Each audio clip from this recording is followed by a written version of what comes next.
Hey guys, LevelCap here, and today we're going to be talking about the spring patch. This just came out. I'm going to be giving you my initial impressions on it, and the first thing I gotta say is that this is less like a patch and more like a mini DLC because we're getting 5 new guns and a new game mode. This game mode here is Gunmaster, and the specific server I'm playing on has it limited to pistols only, so we're switching between different handguns while playing the Gunmaster game mode, which is 2 kills per each weapon, and then it switches you to a new weapon. And the first player to a certain number of kills, I think it's like 30 or 31 kills, wins the round.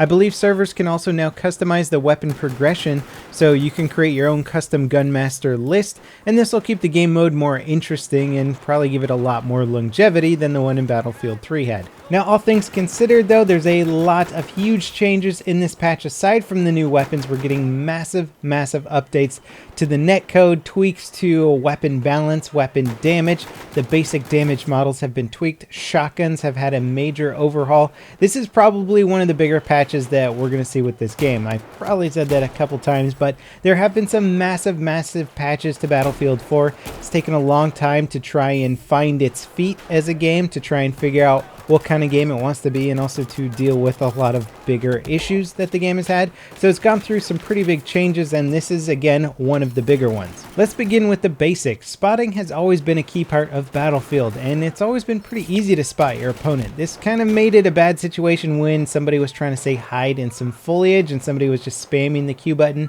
in their general direction and it popped you up. This should not be as easy anymore. Spotting has to be a much more precise mechanic. You basically have to be looking directly at the person and then hit the Q button and it will spot them. The further away your target, the more precise you have to be. This is going to be a big deal for people, say, flying airplanes and stuff like that. You're going to have to rely a lot more on your teammates spotting enemies on the ground for you to shoot rather than you spotting them from the air. It's just going to be much more difficult. And this change also applies to passive spotting. You're going to have to be much more accurate when spotting someone passively so that your teammates can see them. So basically, spotting should be harder now. It's only going to happen if you definitely see the target and not be used as a way to locate enemies by just hitting Q in an area where you think they might be. Head glitching has also been addressed in this patch. Basically, your bullets now spawn lower, closer to where the gun barrel is. So in situations where you're shooting over an object, you might notice, especially when you're right up against that object and barely peeking over it, that your shots are going to actually go into the object rather than shooting at your target. This is a much more realistic way to play video games. Lots of video games avoid it because it causes aggravation in the shooter, but what Battlefield has decided to do instead is to avoid aggravation from being killed by people head glitching and rather train people how to shoot over objects a little bit more realistically in this video game. And I'm a big fan of this change. We'll have to see what the long-term effects of it are. You might also notice that the gameplay in the netcode seems a bit more responsive. There have been a lot of changes that have gone into this during the spring patch. I don't know what all of them are specifically. I know they've been messing around with a ton of different things, but overall I have to say that everything feels much snappier, and this is probably the best Battlefield 4 has ever been. Now let's talk about the weapon updates. It is a massive list. There's no way I can possibly tell you everything that they've done in this video. Even if it was 40 minutes long, there's just too many damn changes to go over, but what I can do is give you the best generalization of what they've done. The first thing I want to talk about is shotguns. If you haven't used shotguns in a long time, go back and try them out. They are way freaking better. What they've done is they've made shotguns much more consistent. They've increased the pellet count per shot and reduced the damage per pellet, so you get a much more even spread of pellets this time around. They've also increased your hipfire accuracy significantly. I recommend trying just running with a naked 870 or Spaz 12 and hip firing all day and just noticing how much more accurate and responsive the weapon is. It's actually a lot of fun to use pump action shotguns now. It even felt reminiscent of Battlefield 3 glory days where you could sneak up behind a few squads and wipe them all out with your pump action because it just did so much damage and was a very consistent close quarter weapon. They're so much fun to use now, and I plan on using them a lot more. Now, how about the overall damage model and what you should be aiming for as a soldier?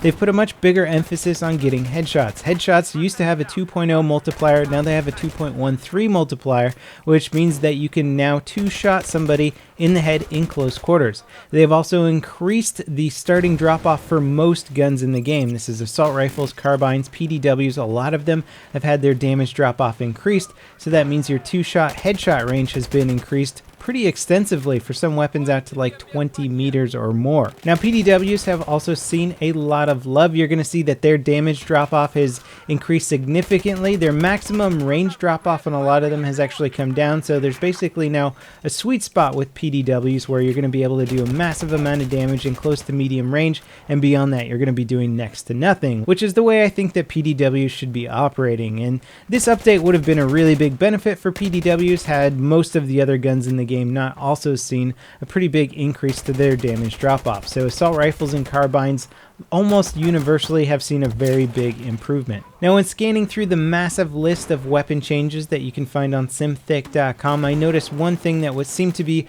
applied to just about all automatic weapons universally, and that is that your accuracy is returning to normal at a slower rate, which is going to make basically burst firing your weapons a little bit harder. This isn't a huge change, it's a very subtle change, but if you're noticing any differences in your overall accuracy and you like to do a lot of burst firing or tap firing, and it's not quite as effective now, that might be why. Overall, this might slow down the combat a little bit and make you basically pay more attention or be a little bit more cautious when you start burst firing at a target. Before there wasn't much penalty for missing an entire burst at your opponent. You could just reset and burst again to get a hit. This time around, it seems like you're going to be penalized a little bit for that, so I would say it just makes more sense to take a little bit more time and make sure that your first round of fire is actually on target. And when I say burst fire, I don't mean the actual select fire mode of burst firing, but just when you're doing like 3 to 4 to 5 round bursts with any weapon. Now of course we have the 5 new weapons in this patch. A real quick overview on them. The AN-94 is a fun 2-round burst gun. I don't think it's going to impress anybody in terms of just the competitive nature of the rifle. I would much rather have something that shoots fully automatic. The L86A2 light machine gun is just something that I don't really care for. It feels like kind of a mediocre assault rifle, not that great. I would much rather just have a light machine gun instead of that one. The Grozas are interesting. I haven't made up my mind on them yet. They do have a high damage potential, but they seem kind of limited to more like a close to medium range engagement, and definitely more of an emphasis on the closer range engagement given a very, very slow bullet velocity. The Mare's Leg is a fun little sniper rifle sidearm, definitely nowhere near as powerful as your traditional bolt action rifle, but it'll be a decent medium range weapon. At long range you're really going to have to put a lot of rounds into your target, at which point it barely becomes worthwhile. But I really do like the Mare's Leg as a sidearm. It certainly adds a bit of flair to the game. Now, of course, this patch isn't perfect. I'm still crashing with the game, even with the latest video card drivers. I'd say I'm probably crashing as much as I did before the patch before this. It's not a huge amount, but it's enough for me to take issue with. Gunmaster screws with your gun loadouts in normal game modes, and that's something that's really aggravating enough for me to not want to play Gunmaster, so I don't have to reconvert all my weapons back to the way that I like when I play the normal game. TDM spawns were barely touched, and that's always been one of my bigger issues with the game, is just having bad spawn algorithms in the team deathmatch game mode and basically bad spawn placements at the beginning of rounds. Beyond that, there's a ton of new stuff going on in this patch, and I will be covering it in more depth in future videos. As always, guys, thanks for watching, and I'll see you next time. This is LevelCap signing off.